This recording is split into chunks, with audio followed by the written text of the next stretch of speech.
ီးသွားရသည်လည်းရောက်ပြီဆိုတော့အားလုံးရဲ့စိတ်ထဲမှာတူညီတဲ့အရာတစ်ခုရှိမယ်လို့တော့ထင်တယ်အဓိကကတော့ခရီးပန်းလာတဲ့ညအကုန်မိတ်သွားစေနဲ့ကိုယ်အိမ်လိုမျိုးနှွေးထွေးအေးချမ်းတဲ့ paradise လေးတစ်ခုပါ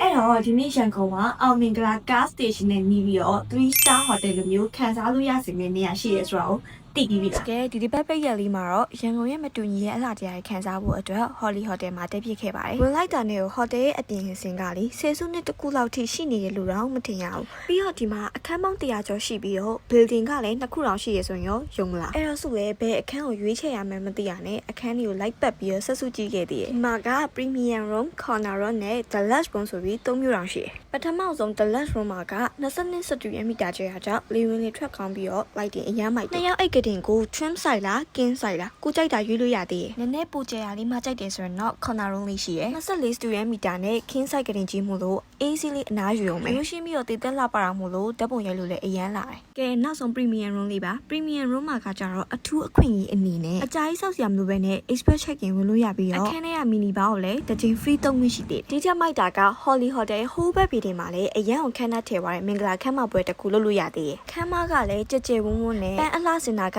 အစားအယောင်ဒီဇိုင်းတွေအထီကိုတကယ်ကိုကြက်တည်ရှိရှိနဲ့လှပလွန်းနေပေါ့နော်အသစ်ဆက်ဆက်စနီးမောင်နှံတွေအတွက်ကိုတသက်စာမေ့လို့မရနိုင်တဲ့အမှတ်တရတွေကိုဖန်တီးပေးမယ်အကောင်းဆုံးနေရာလေးပေါ့နော်နောက်ထပ်ထူးခြားတာကတော့ဒီ Holly Hotel မှာဘယ်အခန်းကိုပဲတဲတဲ breakfast ပါပြီးတာနော်မြမရိုးရအစားအစာကအစားအနောက်တိုင်းစာတွေအထီကိုအရသာရှိရှိနဲ့စုံစုံနေနေပြင်ဆင်ပေးထားတာနော်ကဲဒီလောက်ပြည့်စုံတဲ့ hotel ကတော့တည်ရရနာလက်ကားစီးနီမြောက်ကလာပါမြို့နယ်တူတမလမ်းမပေါ်မှာရှိရနော် price ကလည်းလုံးဝ fair ဖြစ်ပြီးတော့အောင်မင်္ဂလာ gas station နဲ့လည်းနီးရဲလေစင်းနဲ့လည်းနီးတာမို့ရန်ကုန်ကိုမိသားစုတွေနဲ့ပဲဖြစ်ဖြစ်တငယ်ချင်းနဲ့ပဲဖြစ်ဖြစ်လာလိမ့်မယ်ဆိုရင်တော့အရန်ကိုအဆင်ပြေတဲ့နေရာလေးပါ vlog တွေမှာပြန်တွေ့ကြမယ်နော် thanks for watching guys bye